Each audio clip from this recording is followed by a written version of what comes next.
艺术水阁好，国情解说两句啊，互你做参考。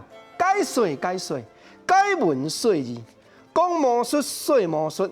国情想到一条足好听的台湾歌，这早前郭大成老师伊所创作的《流浪的魔术师》。不过现代咱咧讲西洋的魔术，甲《流浪的魔术师》这条歌内底所讲的魔术，哪像有淡薄仔情差。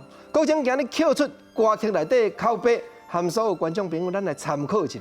较等下，咱再详细来研究讲当时赵江湖流浪魔术师所变的魔术，甲即马有啥物无同？见面口碑郭大成老师讲，紧来，注意朋友来做参考。人多我技术做愈多，人少我魔术嘛变袂少。无啥去嫌，菜脯金罔加咸，白糖变乌盐，喙齿会床当尖。鸡卵会走路，鸭卵会爬壁，牵牛入暗，草变野公，食火吐火，杀人正规，金刀杀人，白铁变黄金，土沙变石，粉鸟变麻叶。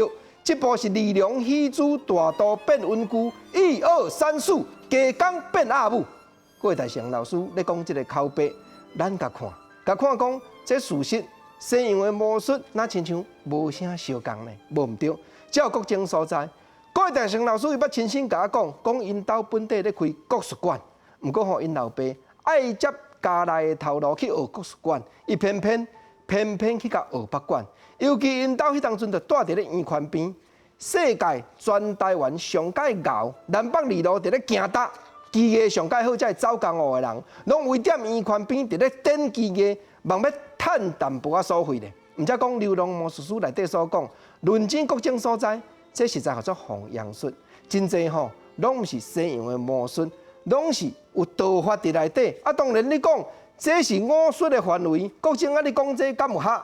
有当着啊吼，这是互咱看无了解伊的内涵。伊虽然表面讲我这是道法哦，我这是念咒语哦，毋过想一个真，嘛是化学变化，嘛是西洋的魔术。毋过人讲江湖一点悬，伊袂当甲咱教就对啦。啊，毋过吼，这会走江湖的人。伊咧变这技术的时阵，所画出来这招数、这技术的名号吼，拢互人感觉讲，甲他听就足想要看。食火吐火，杀人正规，金刀杀人，白铁变黄金，土沙变石，粉鸟变麻叶。你敢若听就放弃啊啦！毋过吼，愈讲愈含呢。讲到尾啊，大刀会变稳固，鸡公会变鸭母，敢有可能？论真啊，你若淡仔咧看。有当着啊，伊就甲你动点，伊就甲你讲吼，先互我卖一个药啊咧，叫一个火卖一个产品咧。所以走江湖的人，这流浪的魔术，毋是单纯讲变魔术互人看，实在是江湖一点诀，车路不可说。主要就是讲要趁一个8刀8咧，你讲看有影无？